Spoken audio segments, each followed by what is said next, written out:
想象一下哦，你现在是一位正处于事业最巅峰的顶流女星，嗯，你是全国收入最高的演员，无数人为你疯狂，你的名字基本上就是票房跟收视率的绝对保证。听起来就是每个人梦寐以求的人生啊。对，但在一个非常平凡的拍片日，你突然被一群黑衣人强行押走。哇，重点是，他们没有要求赎金哦。你遭到强行摘除子宫，然后被剥光衣服，直接丢进一个关满重刑犯的男子监狱，整整5天5夜。天哪，这听起来完全就是那种极度黑暗、超变态的恐怖电影剧本。没错吧？但这不是电影，这是真实流传在韩国演艺圈，曾经震惊全国的所谓的 X 阳事件。确实，说实话，当你把这叠厚厚的解密档案、社会学报告，还有那些旧报纸的简报交到我手上的时候，我一开始真的以为这只是某种夸张的都市传说。很多人一开始的反应跟你一样。对啊，但我们今天的任务就是要带大家直接潜入这些资料的最深处，去看看这位韩国80年代的顶流女星，也就是张美姬，她离奇失踪的背后到底藏着什么？没错，我们要来探讨，这究竟是一场残酷的政治迫害，还是整个社会共同参与的一场猎巫行动？这份资料真的非常震撼。因为这个光听描述就让人不寒而栗的传闻，其实在韩国社会流传了几十年，甚至被很多人当作是绝对不可触碰的历史真相。但要理解这个传说为什么杀伤力这么大，我们必须先还原当时的时空背景。懂。如果我们把时间推回到1970年代中后期的韩国，你必须了解，那是一个韩国电视跟电影产业正在疯狂扩张的时期。起飞的年代。对，但同时，他们又面临着军政府极度严格的审查，所以这是一个非常矛盾的时期。我看了一下你给的这些数据啊，张美姬的崛起根本就是一个没有任何过渡期的完美造型神话。真的非常传奇。她在1975年才刚参加完当时规模最大的乐天梅小姐选拔，拿到人气奖。隔年，也就是1976年，她竟然就在200多人的海选中直接脱颖而出。对，直接以电影《陈轩香传》出道。这个春香传在韩国的地位，大概就像是我们的《红楼梦》那样，是家喻户晓的国民级大嗨匹马。没错，一个18岁毫无背景的新人直接挑大梁，这起点真的高的有点不可思议。而且重点是，他不仅接住了这个天降的机会，他还把它放大了无数倍。怎么说？到了1977年，他主演了电影《冬日女子》。这部电影光是在首尔单一地区就创下了58万观影人次的惊人纪录。哇，58万！你要知道，我们必须考虑到1970年代韩国的戏院规模跟人口比例哦。58万这个数字在当时绝对是空前绝后的，真的是天文数字。对啊，这个票房纪录足足保持了13年，一直到1990年韩国电影市场完全变了样之后才被打破。然后我在看这些财务资料的时候，我稍微自己换算了一下，到了1980年，当时张美姬才23岁哦。非常年轻。她一年的总收入高达8850万韩元。给个概念，在那个年代，这个数字让她直接稳坐全韩国所有演员的收入榜首。没错，全韩国第一。这真的不只是很红而已，这就像是现在某位超级天后同时霸占了年度票房冠军、电视剧收视率第一，然后还要兼任黄金时段的综艺节目主持人。对，就是无处不在的感觉。她当时跟另外2位女星并列为韩国演艺圈的第2代3巨头，她根本是横跨所有娱乐媒介的绝对霸主啦。确实是这样，而且张美姬有一种当时非常罕见的特质。她不仅有传统审美里面那种清纯可人的外表，她的气质也还带有一种极度知性，甚至是稍微有点颓废的都市感。比较现代女性的感觉。没错，这种复杂的气质让她的戏路非常广，但也让她成为了当时无数韩国男性投射欲望的终极目标。了解。不过，在一个政治权力高度集中的独裁时代拥有极高的名气、惊人的财富，加上强烈的公众吸引力，这听起来很危险。对，这3者加起来往往就是毁灭的配方。这里就是整个故事急转直下的地方了。1980年，韩国的政治局势发生了大地震。双12政变。对，全斗焕透过政变掌握了军权，开启了第五共和国那种高压的独裁统治。然后我们在资料里看到了一个非常专门的词，叫做言论统废合。对，这到底是什么概念啊？因为就在这个政策下，张北基所属的电视台突然就被强制并入了国营的 KBS 电视台。言论统废合这个词听起来很学术，但对当时的韩国老百姓来说，那是极度粗暴的现实。怎么个粗暴法？你可以想象一下，全斗焕政权为了彻底控制人民的思想，他们是直接派军队开进报社跟电视台的。哇，直接拿枪指着的感觉。对，一夕之间，民间的广播公司被强行没收，整并成国营机器，几百名不听话的记者被解雇，甚至直接被逮捕。太夸张了。而演艺圈绝对是首当其冲，因为当局需要一个完全干净、完全听话的娱乐产业来麻痹大众，所以他们就弄了一个黑名单。没错，他们列出了一份演艺人士黑名单，而且理由非常随便，可能只是因为你有损社会风气，或者你的政治立场被当局认为不够正确。但让我完全无法理解的是，这位全国收入最高、人气最旺的顶流女星张美姬，她竟然直接出现在这份黑名单上耶！对，这非常不寻常。她的演出机会瞬间遭遇了雪崩式的下跌。原本由她主演的电视剧《路》在拍摄期间遭遇了各种莫名其妙的阻碍。也就是在这个风声鹤唳的时候，我们开头提到的那个骇人听闻的 X 阳事件开始在韩国民间的大街小巷疯狂流传。我们在深入探讨这个传闻的细节之前，我觉得我们必须非常谨慎地确立一个大前提。好的，你说。我们现在探讨的内容，不管是左派还是右派的说法，我们都不选边站。我们纯粹是基于当时社会广泛流传的民间谣言与媒体记录来分析。对，我们不是要帮这些观点背书。没错，我们不是要证实这些针对特定政治人物的极端指控，而是要客观地检视这个谣言本身为什么会诞生，还有它到底是如何摧毁一个人的。我完全同意，这个厘清很重要。好，那我们就来看看这个谣言的具体细节。据传，当时的最高领导人全斗焕对张美姬极度迷恋，频繁地把她招入私人会所。然后呢？这就引发了第一夫人李顺子的滔天妒火。对，这是谣言的起点。流言说，1981年底，当张美姬正在拍摄电视剧《路》的时候，李顺子直接动用私权，下令保安司令部的人员在片场把张美姬强行绑架。而传说中最残酷也最猎奇的部分，就在于对她身体的惩罚。谣言绘声绘影地指出，为了彻底断绝张美姬为总统怀孕的任何可能性，李顺子下令在完全没有施打麻醉药的情况下，强行摘除了张美姬的子宫。天哪，这真的太可怕了！然后谣言还没结束哦。对，传闻说，手术后张美姬被剥得一丝不挂，直接丢进了一个关满重刑犯的男子监狱，让他任人凌辱整整5天5夜。这是非常极端的暴力描述。说实话，我读到这段资料的时候，我觉得这已经完全超越了八卦的范畴，这根本是一种极度病态的暴力幻想吧？没错。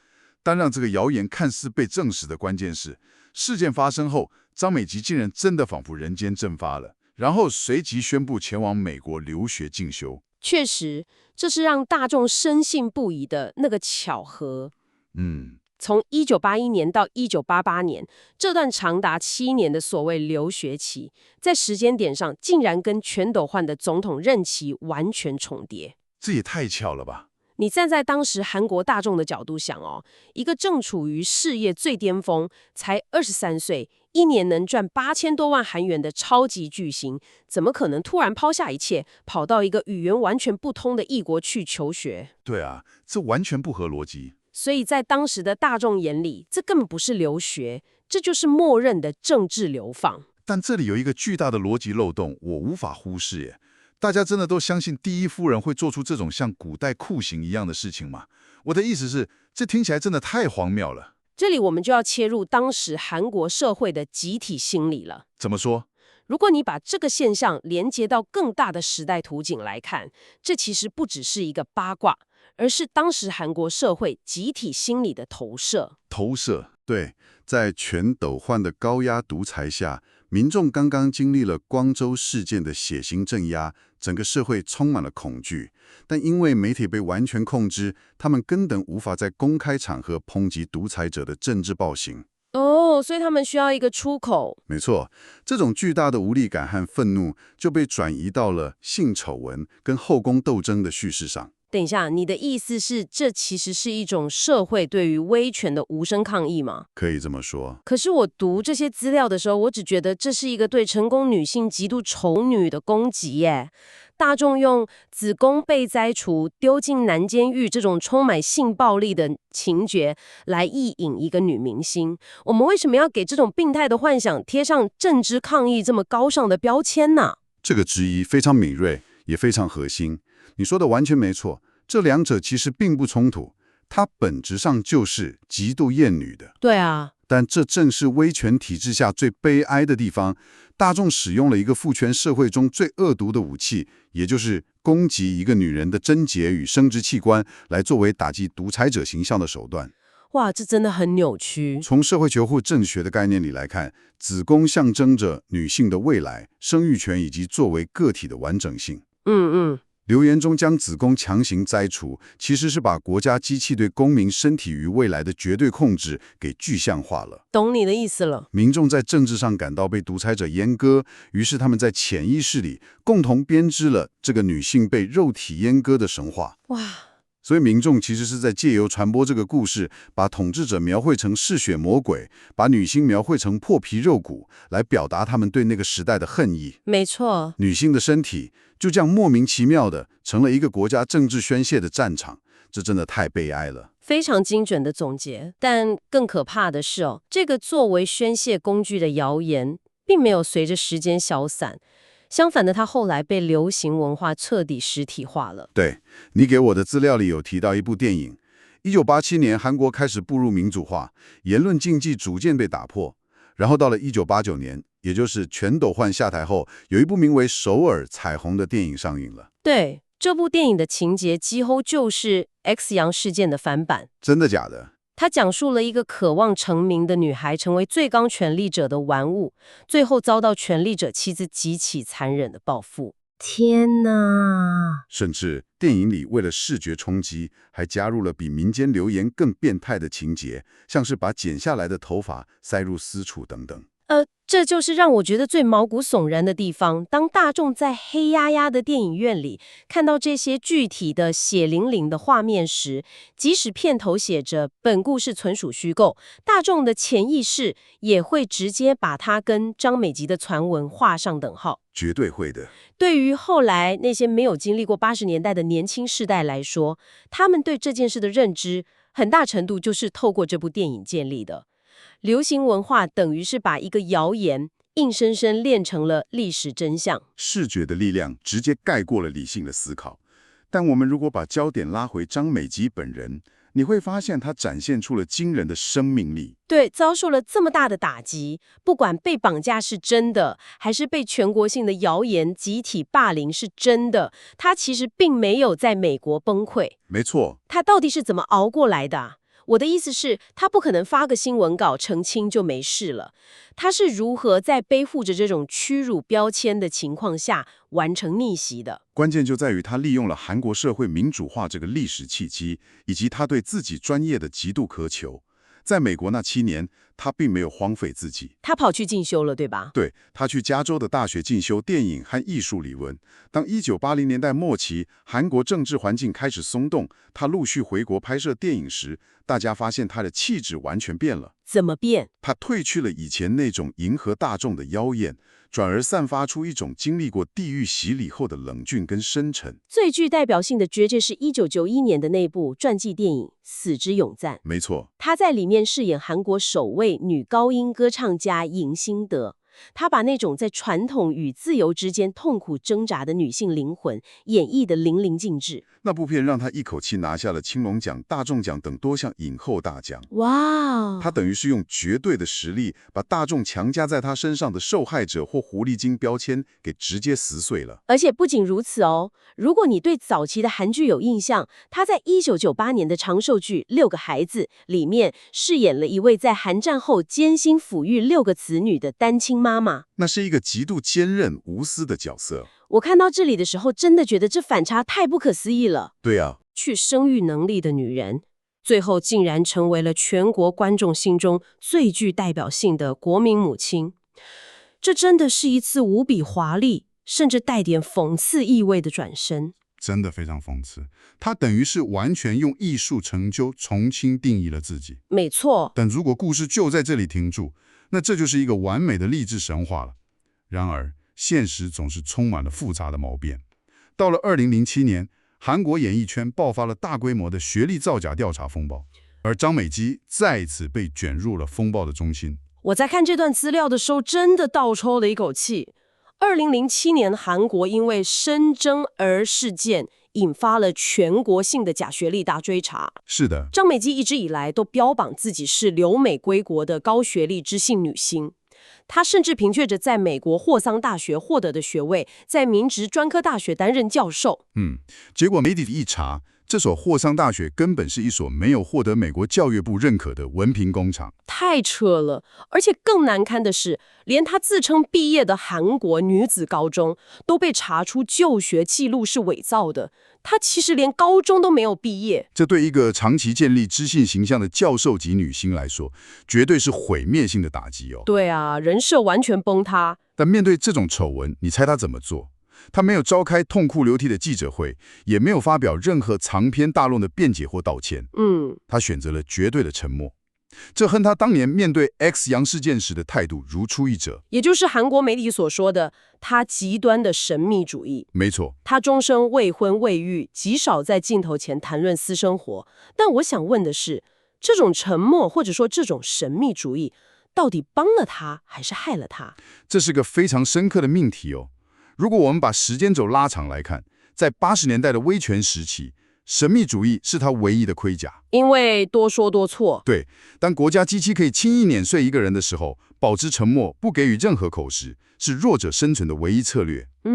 但到了2007年，在一个网络发达、资讯透明、要求公众人物必须诚信的民主社会里，这种神秘主义却成了一把刺向自己的双面刃。我懂了，在学历风暴中，大众要求的是交代，而他的沉默直接被解读成了傲慢。而且更残酷的是，因为他终生未婚未育，又拒绝谈论私人生活，这反而让当年那个被摘除子宫的恶毒流言有了持续发酵的空白画布。确实是这样，人们会自动把他的独身主义跟当年的谣言强行做因果连结。他的沉默虽然在某种程度上保护了他最后的尊严，但也让大众有无限的空间去填补空白，用最猎奇、最八卦的方式去解释他的人生轨迹。